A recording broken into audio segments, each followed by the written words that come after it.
Então diz assim a palavra de Deus em Atos 9, a partir da segunda parte do verso 19.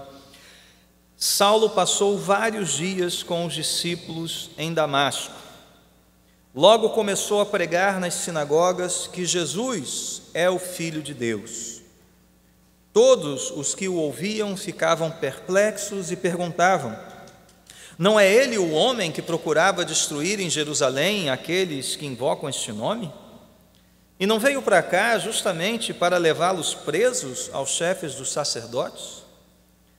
Todavia Saulo se fortalecia cada vez mais e confundia os judeus que viviam em Damasco, demonstrando que Jesus é o Cristo.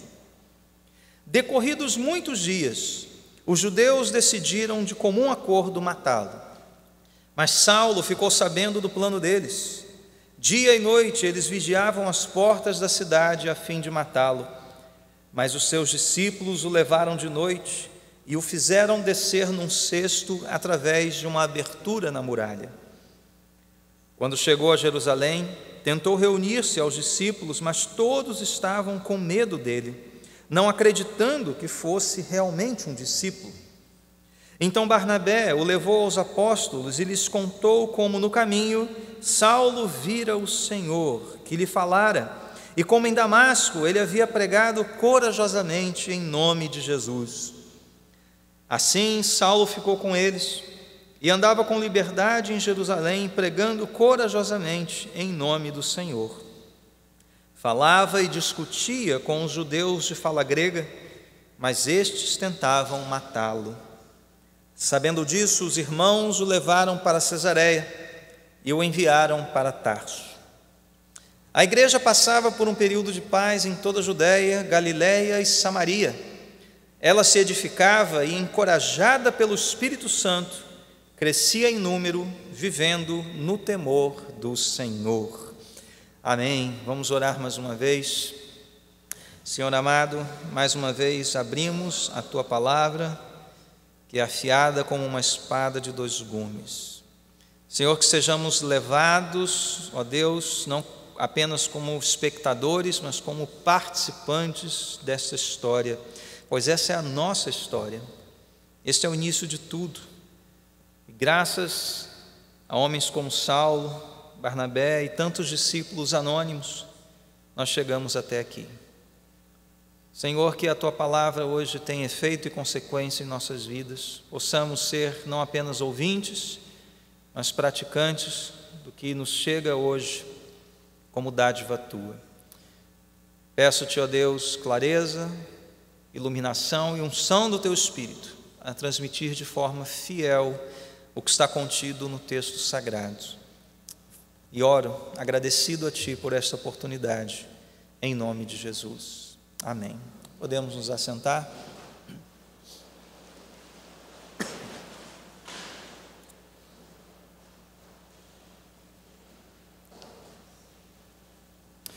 Meus irmãos, ninguém nasce pronto.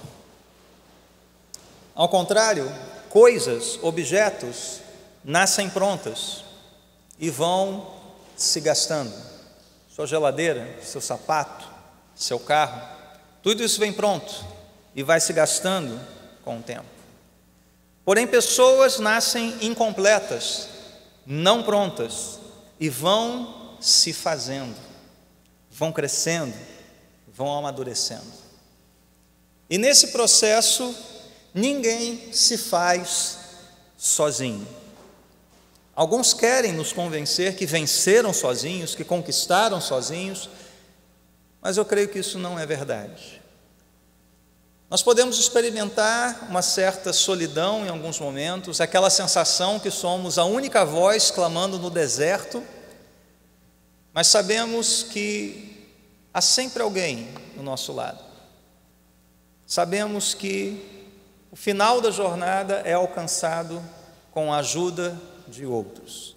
Então ninguém nasce pronto, ninguém se faz sozinho. E essas afirmações são verdadeiras na vida comum, na vida da sua vocação, na sua vida comum, do lar, do seu trabalho, e também na jornada de fé, na caminhada cristã. O que nós vimos na semana passada é que Saulo de Tarso acabara de nascer de novo. Eu não sei se você já parou para pensar a respeito disso. Saulo foi um dia um novo convertido, como você foi, como eu fui.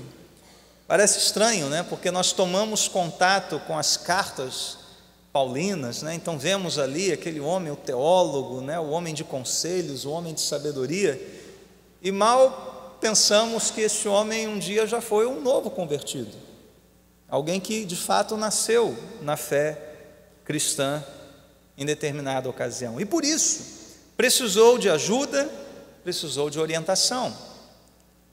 Ele precisou compreender a hora de falar e a hora de silenciar. Saulo precisou compreender a necessidade de preparação para o ministério que Deus havia lhe confiado. Nas palavras do próprio Jesus, eu irei mostrar a ele o quanto importa sofrer pelo meu nome. Portanto, Saulo de Tarso, que viria a se tornar o apóstolo Paulo, ele não nasceu pronto e não se fez sozinho. Ele precisou de pessoas, ele precisou, acima de tudo, da graça de Deus. E o relato que nós lemos hoje nos fala dessa etapa introdutória, do início do apostolado de Saulo de Tarso. E a lição que nós temos a partir desse texto é a seguinte: a graça que salva, e nós falamos dela no domingo passado, pastor John pregou sobre ela no domingo passado, essa graça soberana, essa graça irresistível, a graça que veio por meio de Jesus e cegou Paulo e converteu aquele coração do judeu, do fariseu Saulo de Tarso. A graça que salva é a mesma graça que capacita, ensina e prepara o salvo. E essa graça é concedida unicamente por Deus, porém administrada por meio de instrumentos humanos. Deus sempre se vale de instrumentos humanos para derramar a sua graça. Então Deus manifesta isto diretamente? Sim, é possível. A caminho de Damasco, Saulo de Tarso recebeu um míssil direto da graça de Deus. Vimos que isso não é a regra, não é aquilo que nós esperamos costumeiramente de uma conversão. Então há momentos em que essa graça é manifestada de uma forma direta, o próprio Jesus aparece. Porém, o modo mais comum, mais usual de nós vermos essa graça em ação é por meio de outros servos de Deus, é por meio de irmãos em Cristo, o que nós vemos aqui na iniciação de Saulo de Tarso ao ministério. Como é que esse texto nos mostra isso? Nós temos 3 partes e uma pequena conclusão destacada ali do verso 31. A primeira parte do texto vai da segunda metade do verso 19, o 19b, até o verso 22, e nós vemos Saulo em Damasco, nos poucos dias que se seguiram à sua conversão. Dos versos 23 a 25, nós vemos Saulo fugindo daquela cidade de Damasco, e aqui um período que no momento apropriado eu vou comentar, não está aqui no texto, mas nós vamos ter que montar um quebra-cabeça hoje, muito interessante, sobre a biografia de Saulo de Tarso nesse início. Então, Saulo em Damasco, Saulo fugindo de Damasco. Dos versos 26 a 30, nós vemos Saulo em Jerusalém e seguindo para a sua cidade natal, em Tarso. E o verso 31 é um pequeno relatório de Lucas, uma pequena conclusão do relato que Lucas está fazendo aqui sobre a vida da igreja. Iremos tratar dele à parte. Então vamos examinar o texto, permaneça com ele aberto, vamos compreendê-lo, cada parte por vez. Então, primeira parte, Saulo está em Damasco. O texto começa dizendo: Saulo passou vários dias com os discípulos em Damasco. Lucas não nos diz quantos dias, mas certamente, na sequência do texto que nós vemos, Saulo entrando em Damasco, carregado pelas mãos, ainda cego, recebendo a visita de Ananias. Ananias é o responsável por batizar Saulo de Tarso e certamente por encaminhar este homem aos discípulos em Damasco, porque diz aqui que Saulo passou vários dias com os discípulos. Não está dizendo que foram os apóstolos, os 12, não estavam ali, mas certamente discípulos, servos de Cristo, que compunham ali a igreja em Damasco. Ele se encontra então na companhia destes homens, certamente Ananias está ali no meio deles. E o que está acontecendo lá? Lucas se preocupa em relatar duas coisas principais a respeito do início desse ministério de Saulo. Primeiro, o que Saulo fazia, e segundo, como as pessoas reagiam àquilo que Saulo estava fazendo. E eu quero começar por esse segundo ponto, como as pessoas reagiam. Está bem aí no meio do texto, no verso 21, se você acompanhar comigo. Todos os que o ouviam ficavam perplexos e perguntavam. Então aqui temos exemplos de perguntas, não é ele o homem? Ele não veio para cá para fazer outra coisa? O que está acontecendo? Deixa eu pensar a respeito deste momento da seguinte forma, não sei quantos já ouviram histórias de conversões, por exemplo, daquela pessoa que bebia muito, a pessoa que era conhecida no bairro ou na rua como um pinguço, um bebum. Todo manhã ele estava lá no bar, tomando a cachaça, a cerveja. Era aquele homem, arruaceiro, era aquele homem que ia para casa e criava caso, dava medo nos filhos, até usava de violência com a sua esposa. E de repente esse homem aparece lá no bar, bem vestido, asseado, cabelo no lugar, falando de maneira correta, não com beiço mole, trocando as pernas, Ele entra naquele lugar e ao invés de pedir a cachaça ou a cerveja, pede ali um salgadinho para levar para as crianças, E de repente você tem os amigos daquele homem, os antigos amigos de bebida, e um deles faz a seguinte pergunta: ué, rapaz, o que aconteceu com você? Olha só, como é que você está, cara? Que isso, eu nunca vi, que transformação é essa? Que coisa maravilhosa! Como é que foi isso? Me explica isso. Como é que há poucos dias atrás você estava aqui largado na sarjeta, o cachorro lambendo a sua cara, e agora você está aí em pé, com uma cara boa? Então, é uma pergunta, mas num tom encorajador, a pessoa está de fato admirada. Mas tem um segundo amigo que chega assim, Você, Zé? Fala sério, cara, agora quer dizer que é crente? Vinha para cá, tomava tudo, entornava tudo, tinha que levar você para casa, agora está aí posando de crente? Quem você acha que é, cara? Quem que você quer enganar? Não dou uma semana para tu estar aqui de novo, tomando a nossa cachaça aqui, falando besteira com a gente, não dou uma semana. É um outro tipo de reação, não é verdade? Aquele que provoca, aquele que admira o que está acontecendo, fica perplexo, mas fica debochando do sujeito.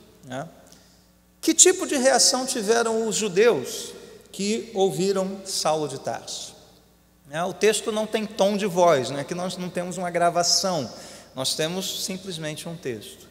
Mas vê se não faz sentido aqui. A julgar pela palavra inicial do verso 22, que é o quê?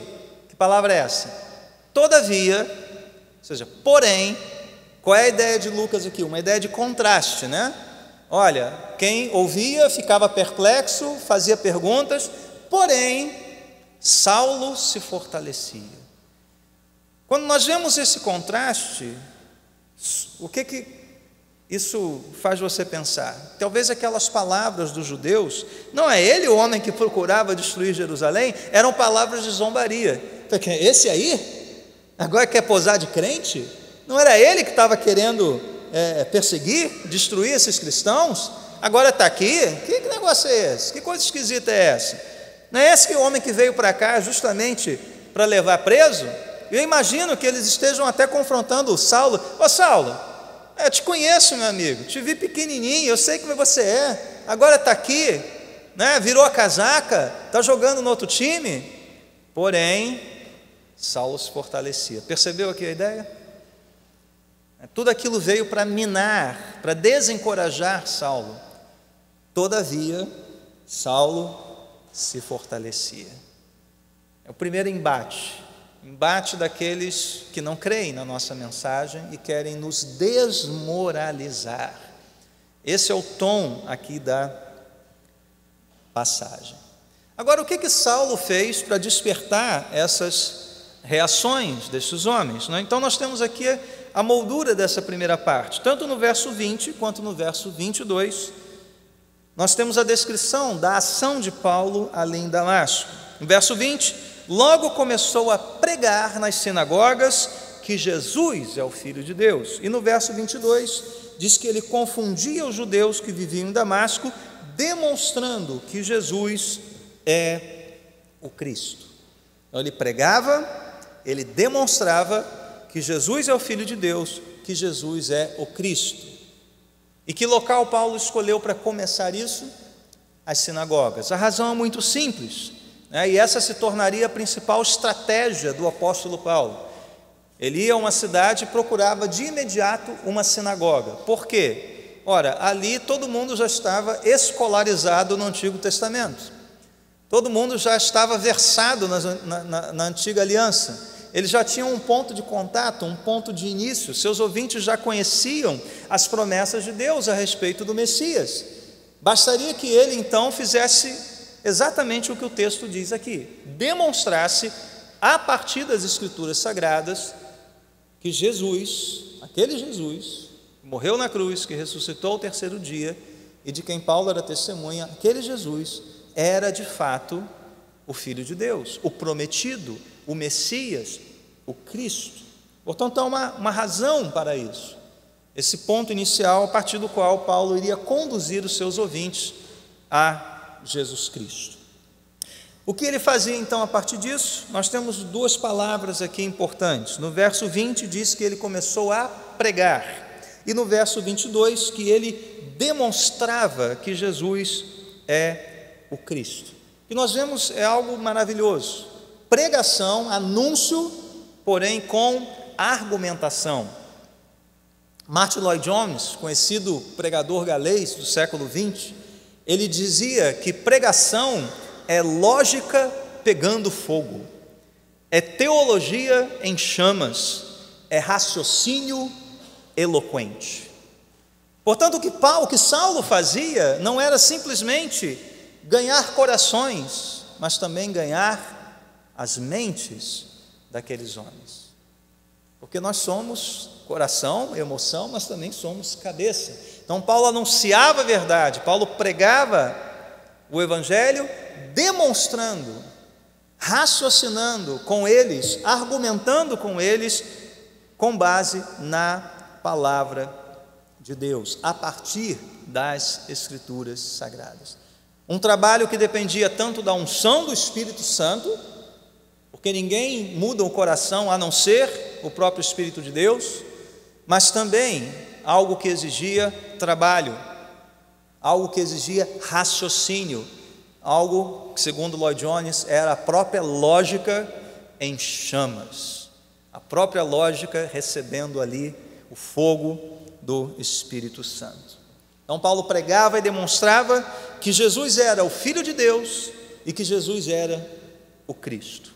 É interessante que nós não vemos em Atos dos Apóstolos muitas afirmações de que Jesus era Filho de Deus. Nós temos essa aqui e mais tarde, lá no capítulo 13, verso 33, uma afirmação indireta, quando o próprio Paulo cita o Salmo de número 2, Tu és meu filho, eu hoje te gerei. Isso é curioso, né? Porque, poxa, afinal de contas, Jesus é o Filho de Deus, seria a afirmação mais extraordinária, né, que alguém pudesse proclamar. A afirmação que nós vemos ao longo do livro de Atos, né, talvez pelas próprias circunstâncias históricas desse livro, é: Jesus é o Senhor. O que não exclui a sua divindade, pense bem, porque Senhor é um título de ninguém mais, ninguém menos do que o próprio Deus. Então, ao dizer que Jesus é o Senhor, Os discípulos, os apóstolos, a igreja em Atos dos Apóstolos está afirmando que Jesus é divino, mas que também Jesus é o único soberano e não César, e não o imperador romano, que era quem dominava o pedaço naquele momento, não é verdade? Então você tinha duas aplicações aí desta afirmação. Jesus sim é divino, ele é o Senhor, é um título de Deus, mas ele é o único soberano e regente de todas as coisas, é ele quem está no trono e não o imperador romano. Veja, nós temos que ver aqui nessa proclamação de Saulo o resultado direto do encontro dele com Cristo na estrada para Damasco. Somente Deus poderia aparecer, falar e fazer aquilo que Paulo ouviu da parte de Jesus e aquilo que Paulo recebeu da parte dele lá no caminho para Damasco. Então veja, para Saulo, o fato de Cristo ter vencido a morte e estar vivo ali diante dos teus olhos fazia de Jesus alguém da mesma natureza do Pai. Deus como o Pai é Deus, Deus como o Deus que ele tanto reverenciava, a quem ele tanto se devotava. Jesus Cristo é perfeitamente Deus, Deus completo. E veja, isso é radical, porque Paulo era um fariseu, portanto um monoteísta radical, e agora ele está adorando, servindo, proclamando Jesus, Deus como o Pai é Deus. Isso é uma mudança radical na vida de Saulo. Toda a esperança de Saulo agora como judeu convertido, ela tinha nome e ela estava presente, era Jesus. E Jesus era o Filho de Deus e era o Cristo, um título que ele puxa diretamente lá do Antigo Testamento, o ungido do Senhor. Então veja, todo esse pano de fundo, né, do Antigo Testamento está ali, nessa afirmação, o ungido, como os reis eram ungidos, como os profetas, sacerdotes recebiam unção. Agora Paulo está dizendo, olha, tudo isso que nós conhecemos, nós judeus de nascimento conhecemos, aponta para uma pessoa, para o ungido com o maiúsculo, o Cristo, esse Jesus que eu anuncio e esse Jesus sobre quem eu argumento a partir das Sagradas Escrituras. Vamos pensar um pouco a respeito disso até aqui, meus irmãos.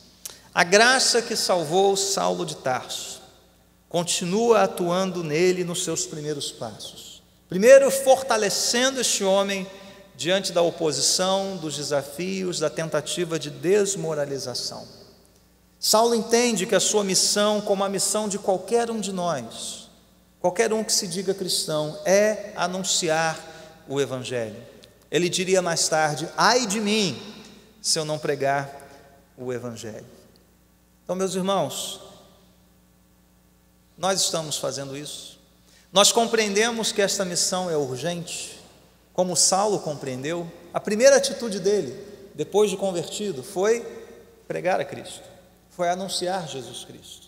Nós compreendemos esta missão urgente e vital, como parte da nossa vida, como parte do ministério de todo cristão. Segunda coisa que eu quero perguntar a você nesta noite: quando nós pregamos, nós temos apontado com clareza e de um modo convincente para Jesus, nós sabemos demonstrar que Ele é o Cristo, que Ele é o Messias prometido, a partir das Escrituras Sagradas ou a partir de qualquer ponto de contato que você tenha com alguém com quem você está conversando, você está evangelizando. Será que nós conseguimos, a partir de um ponto, conduzir o raciocínio, o nosso argumento para a obra da cruz, para a pessoa de Jesus Cristo?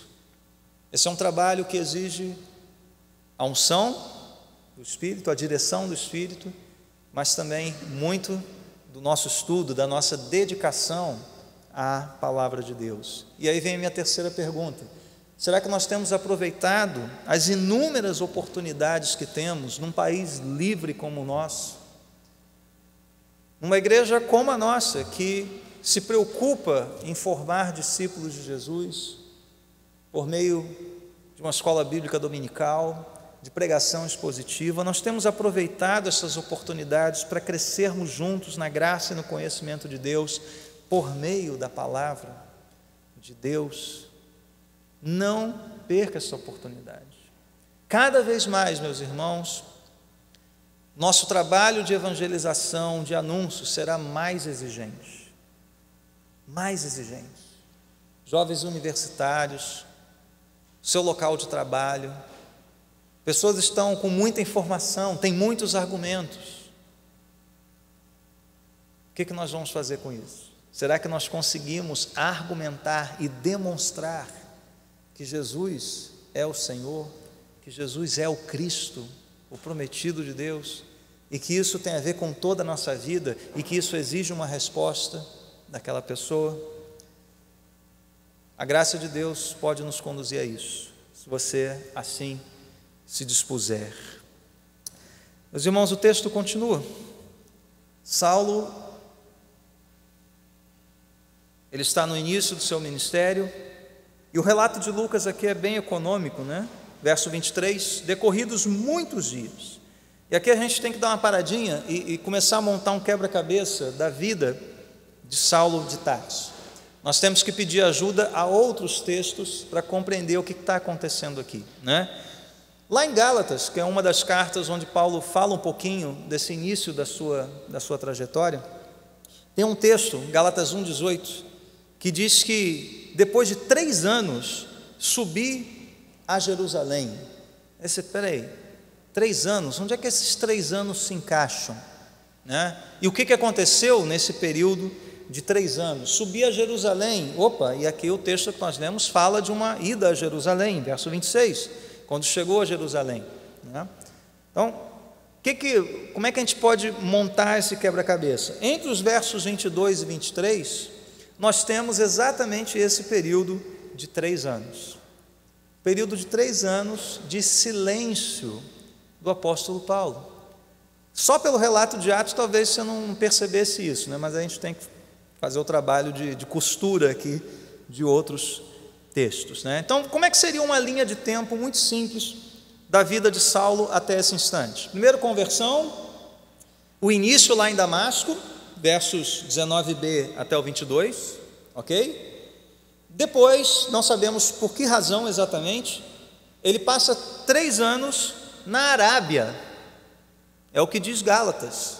Ele passa 3 anos na região da Arábia, que não confunda, por favor, com a Arábia Saudita de hoje, tá? A Arábia era uma região que chegava muito próximo ali de Damasco, né? Ficava bem próximo. Paulo não deve ter andado tanto assim de Damasco até essa região da Arábia. Não diz qual é a cidade, não diz quanto ele andou, não fala nada disso, só diz que ele foi para a Arábia. E depois ele volta para Damasco, que é exatamente esse texto dos versos 23 a 25, esse retorno para Damasco. Então deixa eu pensar um pouquinho nesse período aqui de 3 anos, embora não esteja no texto, ele nos ajuda a compreender o texto e o início da trajetória de Saulo. Não sabemos a razão pela qual ele partiu para a Arábia, né? Mas suspeitamos, pelo menos eu suspeito, que Saulo percebeu essa necessidade de se retirar, para melhor compreender e se preparar para a sua missão. Nós já vimos que houve uma oposição inicial aqui, né? Uma tentativa de desmoralização da pregação de Saulo, né? Tem uma frase bastante interessante e, curiosamente, de um filósofo anticristão ferrenho, né, que é o Nietzsche, Friedrich Nietzsche, mas ele diz acertadamente o seguinte: quem deseja produzir uma tempestade deve ser nuvem por algum tempo. Quem deseja produzir uma tempestade tem que ser uma pequena nuvem durante algum tempo. Bom, todos nós sabemos as tempestades que o apóstolo Paulo causou no mundo greco-romano de sua época. O quanto este homem, ele virou de cabeça para baixo a ordem religiosa, o pensamento de todo lugar onde ele foi no mundo antigo. De fato, se alastrou, uma tempestade varreu aquela região. Mas poucos se lembram de seus períodos de silêncio e de preparação. E esse tempo na Arábia, antes de retornar a Damasco, foi uma espécie de retiro espiritual de Saulo de Tarso. E talvez ali tenha ocorrido, nesse período da Arábia, o que Paulo descreve em Gálatas 1,12, quando ele diz que recebeu o Evangelho por revelação direta de Jesus. Porque ele estava isolado, ele não teve contato com ninguém, não teve contato com Pedro, com João, com Tiago, com ninguém. E em Gálatas ele usa essa expressão: o que recebi não recebi de homens, recebi por revelação direta de Jesus. Então você imagina que retiro bacana esse, né? Você falar com Jesus durante 3 anos, diretamente, recebendo o Evangelho da parte de Deus e se fortalecendo, se preparando para a sua missão. Daí o que acontece? Ele volta a Damasco, e nós então voltamos a Atos a partir do verso 23. Decorridos muitos dias, leia-se, 3 anos, os judeus decidiram de comum acordo matá-lo, mas Saulo ficou sabendo, e aí ocorre então essa fuga de Damasco, uma cena bastante estranha, né? Até cômica de certa forma, né? Saulo descendo encolhidinho dentro de uma cesta pela muralha para poder então fugir. E aqui nós vemos esse padrão do livro de Atos: pregação, reação, livramento. Pregação, anúncio do Evangelho, reação violenta e livramento, até o momento em que aprouve a Deus permitir que Paulo fosse então encarcerado. E mais uma vez nós vemos aqui o ponto inicial, a lição inicial do sermão.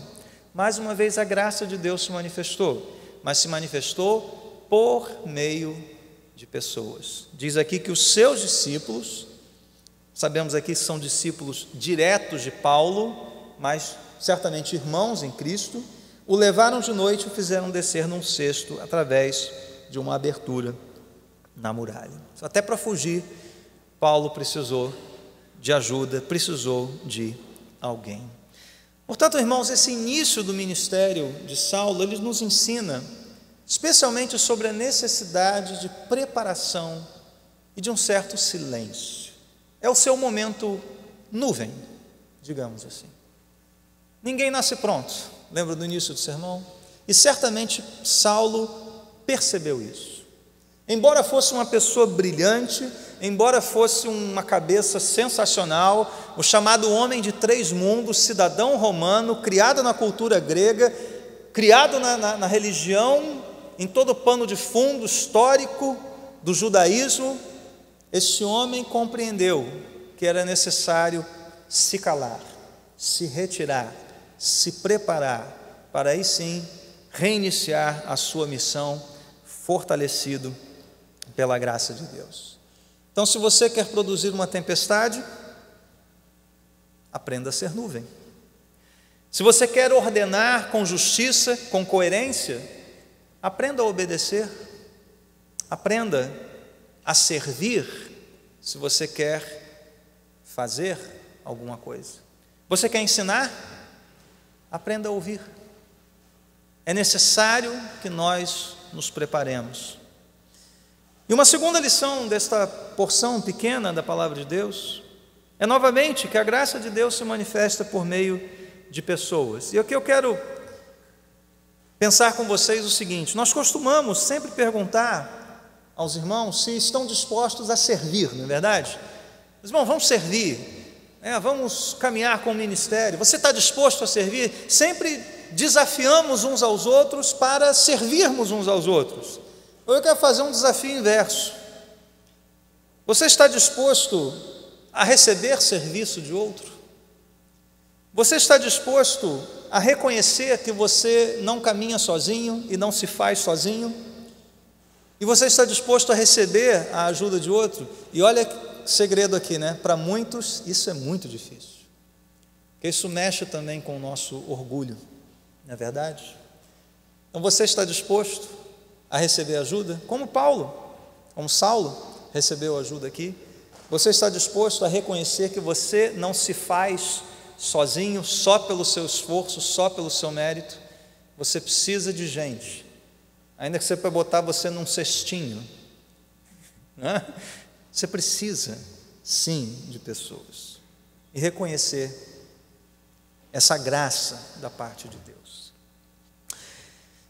Caminhando para o final do nosso texto, meus irmãos, nós vemos aqui Paulo em Jerusalém, versos 26 a 30, e mais uma vez a gente tem que pedir socorro lá a Gálatas 1, verso 18, para entender que período foi esse aqui, né? Lá Paulo relata que passou em Jerusalém 15 dias, metade de um mês, durante os quais ele teve a oportunidade de conhecer Pedro, Tiago e mais ninguém. Só conheceu esses dois, só conversou com esses dois. Portanto, aqui em Atos 9:26 diz que quando chegou a Jerusalém, tentou reunir-se aos discípulos, mas todos estavam com medo deles. Verso 27, então Barnabé o levou aos apóstolos. Aqui certamente uma referência a Pedro e Tiago, já que o período coincide com aqueles 15 dias que ele passou em Jerusalém, conforme relatado em Gálatas. Agora, não sei se você estranhou esse momento aqui. Você imagina, né? Saulo está lá em Damasco, aí depois vai se retirar para a Arábia, volta para Damasco, descobre ali um plano para matá-lo, foge, vai a Jerusalém e recebe assim olhares desconfiados. Quem é esse daí? Percebeu a reação aqui dos discípulos? Todos estavam com medo dele, não acreditando que fosse realmente um discípulo. Será que eles estavam suspeitando de algum tipo de fingimento, de armação? Esse camarada está querendo nos enrolar aqui, daqui a pouco vem as tropas do Sinédrio, rebenta com a gente, né? É possível? Provável? A Bíblia não diz. Talvez o fato dele ter se ausentado durante 3 anos tenha despertado alguma suspeita. Para onde é que foi aquele Saulo mesmo? A gente nunca mais ouviu falar dele.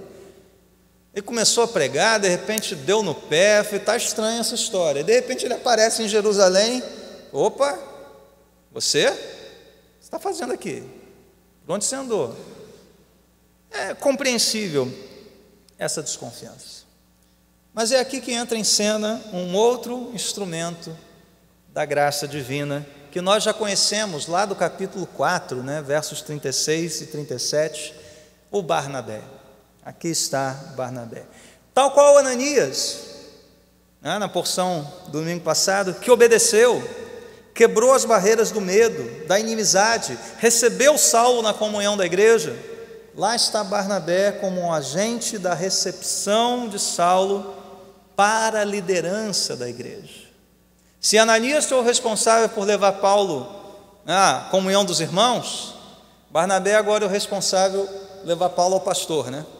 Então, vamos lá conhecer Pedro e Tiago, vamos conhecer os líderes aqui dessa igreja, né? Ele é o agente da graça divina. E eu não conseguiria explicar esse texto de uma maneira mais fácil e propícia a você memorizar do que por meio de uma canção, por meio de uma música, né, que eu me lembrei. Estava lendo esse texto, me deparei com essa porção e me lembrei de uma música que explica exatamente essa porção. Se você souber, você pode cantar junto comigo, né? E ela diz assim: e quando Saulo converteu-se a Cristo, lhe faltou amigo, alguém que fosse companheiro, fonte de consolo e abrigo. Como fruto do amor de Cristo, fruto do seu compromisso, foi um homem procurá-lo, dando-lhe a mão. Era seu nome Barnabé, natural de Chipre, também chamado de José das Consolações, homem bom e piedoso, cheio de fervor e fé, homem de Deus. De novo, era seu nome Barnabé, natural de Chipre, também chamado de José das Consolações, homem bom e piedoso, cheio de fervor e fé, homem de Deus. Obrigado, Maurício. Sei que não é muito comum o pastor cantar durante o sermão, mas acho que não tem melhor maneira de expor esse texto do que com essa música. Você nunca mais vai esquecer quem era Barnabé e o que ele fez. Ele foi lá e, como instrumento da graça de Deus, como fruto do amor de Cristo, fruto do seu compromisso, estendeu a mão a Saulo de Tarso. Essa curta estadia de Saulo em Jerusalém é marcada por aquele mesmo padrão que nós já vimos: pregação. E novamente, Lucas usa aqui no verso 29, falava e discutia, né? São duas palavras que mostram anúncio e argumentação inteligente, lógica, coerente. Paulo está sempre fazendo as mesmas coisas, não só derramando palavras, mas argumentando, pensando a partir das escrituras sagradas. Aqui no caso, os judeus de fala grega, judeus helenistas, aqueles mesmos que perseguiram Estevão, estão aqui debatendo com Saulo e, mais uma vez, reagindo à mensagem e à pregação de Saulo. Então, nenhuma surpresa até aqui, meus irmãos. Aquilo que ocorreu com Pedro e João, aquilo que ocorreu com Estevão, aquilo que ocorreu com Filipe e os discípulos, começa a ocorrer na vida de Saulo de Tarso. E certamente ocorrerá na vida de todo cristão fiel que decide em seu coração falar, argumentar para mostrar Cristo ao mundo pecador. É isso que nos aguarda. Se você abrir a sua boca com lógica em chamas para pregar Jesus, a reação virá, mas também com ela livramento, fortalecimento da parte do nosso Deus. E é o que ocorre aqui, não é verdade? Final do texto, verso 30, diz que, sabendo disso, os irmãos, novamente a igreja está em ação aqui, o levaram para Cesareia e o enviaram a Tarso. Saulo, volta para casa. Volta para casa, fica lá um pouquinho em casa, né? E lá Saulo permaneceu por aproximadamente 10 anos. Talvez você nunca pense isso em Atos, né? 10 anos se passaram, desde esse momento do verso 30, até que Saulo retorne à atividade, lá no capítulo 11, verso 25. Abra comigo, vá com a sua Bíblia até o capítulo 11, verso 25. E adivinha quem foi buscar Saulo lá em Tarso? Quem? Barnabé. Olha lá. 10 anos depois, este homem faz a mesma coisa que lá no capítulo 9. Ele vai lá estender a mão. Saulo, acabou seu retiro, acabou suas férias, acabou seu tempo de estudo, acabou o seu sabático de 10 anos, sei lá, vamos embora que agora é hora de trabalhar. Agora, treino é treino, agora é jogo. Vamos lá, meu amigo, vem comigo. E mais uma vez, foi lá estender a mão.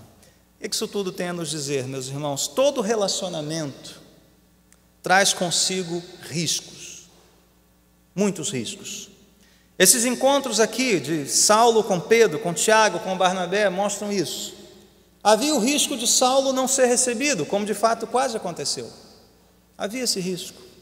Havia o risco de Pedro e Tiago serem surpreendidos ou receberem a reprovação dos demais apóstolos por darem atenção àquele que era o antigo perseguidor da igreja. Estavam desconfiados. Havia o risco de Barnabé comprometer-se com um possível assassino de cristãos. Mas o que nós vemos aqui, meus irmãos? O Evangelho, ele é poderoso para costurar relacionamentos, rompendo com essas barreiras do risco. Há risco? Há risco. Há risco em amar alguém? Sim. Há risco em servir alguém? Sim. mas o Evangelho e o amor de Cristo nos constrangem, nos impulsionam. Estender amor, receber comunhão de todos para todos aqueles, com todos aqueles que confessam Jesus Cristo, independentemente do seu passado. Isso é um rompimento de barreiras e de riscos que só o Evangelho pode proporcionar. Nosso bispo tem uma frase que diz que a igreja é o lugar seguro para nós praticarmos coisas perigosas. A igreja é um lugar de riscos, sim. É arriscado amar, é arriscado se relacionar, mas o Evangelho supera todas essas coisas, porque o Evangelho nos impulsiona a amar. O Evangelho nos impele a quebrar barreiras, a estender a mão, a não considerar a história passada como a de Saulo de Tarso, um perseguidor, e estender amor. Meus irmãos, quanto nós temos nos empenhado como igreja para quebrar as barreiras que porventura ainda existam entre nós. Talvez você tenha vindo decepcionado de alguma igreja, ou de relacionamentos familiares, e tudo isso faz com que o nosso coração se feche. Não, deixa eu ficar aqui na minha, eu não quero me envolver, não quero me relacionar. Medo daquilo que pode te ferir mais uma vez. É um risco? É um risco. Mas se o Evangelho fez morada no seu coração, deixa eu te dizer uma coisa: o amor, ele supera, ele vence todo medo. O amor vence todo medo. É o amor no Evangelho que nos faz ir até pessoas como Saulo de Tarso e estender a mão e trazê-los para a comunhão e recebê-los e nos relacionarmos. Meus irmãos, Jesus se arriscou profundamente. Judas estava entre os 12. Olha que risco amar aquele homem. No entanto, o que ele fez? Diz João que ele os amou até o fim. Mesmo reconhecendo os riscos que relacionamentos podem nos trazer, quantos nós estamos dispostos a sermos instrumentos da graça de Deus para introduzir pessoas à comunhão cristã? E quantos de nós estamos dispostos a sofrer e a caminhar nas pisadas de Jesus, participar dos sofrimentos de Jesus, por causa das reações à nossa proclamação, à nossa mensagem? Receber reprovação e mesmo assim perseverar amando. Esse é o Evangelho. O nosso Senhor foi rejeitado, mas nunca deixou de amar. Jesus foi reprovado pelos homens, mas nunca deixou de amar. No momento que antecedeu a sua traição, João diz, ele os amou até o fim. Pregado na cruz, ele estendeu perdão. Pai, perdoa-os, porque não sabem o que fazem. O que tem poder de quebrar barreiras, senão este amor manifestado pelo nosso Salvador? Esse é o Evangelho. Você conhece esse Evangelho? Você já ouviu falar de algo tão poderoso, tão grandioso, quanto o amor e a graça de Deus do Evangelho? Ele nos salvou, Ele nos capacita, Ele nos impele ao serviço, Ele nos constrange a amar pessoas. E é esse Evangelho que edifica a igreja. E assim o texto termina no verso 31. Esse é um pequeno relatório que Lucas dá. Ele faz isso ao longo do livro de Atos. E este aqui diz que a igreja passava por um período de paz. Veja só, paz em meio à perseguição. Em toda a Judéia, Galiléia e Samaria, a igreja está avançando. Ela se edificava e encorajada pelo Espírito Santo, pela graça de Deus, pelo próprio Deus, Espírito Santo, crescendo em número, vivendo no temor do Senhor. Meus irmãos, a perseguição se intensifica, mas Jesus está edificando a sua igreja. E a igreja sofredora um dia será a igreja triunfante, pela graça de Deus. Então, meus irmãos, hoje nós ouvimos sobre o início do ministério de Saulo de Tarso, aquele homem que produziria uma tempestade no seu tempo. Mas antes dela se formar, aquele novo convertido teve que aprender, teve que silenciar, teve que se retirar, teve que contar com a ajuda de outros, teve que ser dependente por completo da graça de Deus. Ninguém nasce pronto, ninguém se faz sozinho. E o Evangelho diz: é necessário que você nasça de novo. É necessário nascer do Espírito, é necessário nascer para Deus. Se isso ainda não aconteceu na sua vida, eu rogo ao Senhor que seja uma realidade hoje. E em sendo, você nascendo de novo, é só olhar ao seu redor, que há tantos instrumentos da graça divina dispostos a estender a mão. Que assim seja com todos nós. Vamos orar, meus irmãos.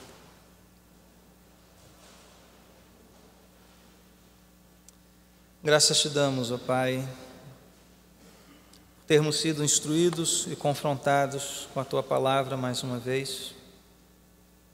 Bendizemos o Teu nome, ó Deus, pelos instrumentos da Tua graça que se manifestaram, Senhor, ao longo das nossas vidas. Seu resultado de uma longa história que começou aqui